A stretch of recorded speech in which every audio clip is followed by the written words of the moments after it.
Պարոն Խաչատրյան, երկու հատ փաստական սխալ ասցիք այստեղից։ Հուսով եմ դա միտումնավոր չեք ասել, այլ պատահաբար է ստացվել։ Առաջինը, որևէ մեկը չի ասել, որ Ղարաբաղը թոք էր։ Ասվել է Ղարաբաղի հարցն էր թոք, Հայաստանի վզին։ Դրանք շատ տարբեր բաներ են, եւ այդ Ղարաբաղի հարցը թոք սարքելու ամենակարևոր ուրեմն գործող անձանցից մեկը եղել է ձեր ղեկավարը Ռոբերտ Քոչարյանը։ Ընդ որում, ումից որ այսօր ուրեմն դատախազությունը ապօրինի գույքի բռնագանձման մասին օրենքով պահանջվող հայցագինը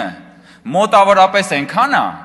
ինչքան որ հիմա պետությունը վարկ է վերցնում Ղարաբաղից տեղահանվածների բնակարանային խնդիրներն ապահովելու համար։ Պետությունը 250 միլիոն վարկ է վերցնում, որ Ղարաբաղից տեղահանվածների բնակարանային հարցերը լուծի։ Ռոբերտ Քոչարյանից ապօրինի գույքով մենակ հաստատված հայցագինը կազմում է $200 միլիոն։ Ղարաբաղից մեկ այլ, բայց ոչ բռնի տեղահանված Ռոբերտ Քոչարյանի, որը եկել է ու այստեղ դարել է դոլարային մուլտիմիլիոնատեր։ Բա մի հատ դրա մասին էլ խոսացեք, կամ ասում եք, բանը ես ասեցի, ասում եք պարոն Կոնջյանն ասեց, որ այնտեղ հեղաշրջում եղավ։ Ես այդպես չասեցի, ասեցի հեղաշրջում արեցիք, պարոն Խաչատրյան, եւ ձեր պատասխանատվության կտորը մի հանեք իմ խոսքից, որ գալիս եք եւ մեջբերում եք կառավարության ծրագիրը, այդ պահն էլ ֆիքսեք, որ դուք գնացիք եւ այնտեղ հեղաշրջում արեցիք, հետո լուծարեցիք Ղարաբաղը։ Հիմա էլ ասում եք, որ այդ հեղաշրջում արվողը դեմ չէր դրան։ Այսինքն դեմ չէիք, որ լուծարեիք հետո։ Սրա մասին եք խոսում։ Դուք ուրիշ բան ասեք, դուք ուրիշ բանի մասին խոսացեք, ո՞նց է ստացվել, որ Ռոբերտ Քոչարյանից պահանջում են մոտավորապես այնքան փող, ինչքան որ պետությունը վարկ է վերցնում, որ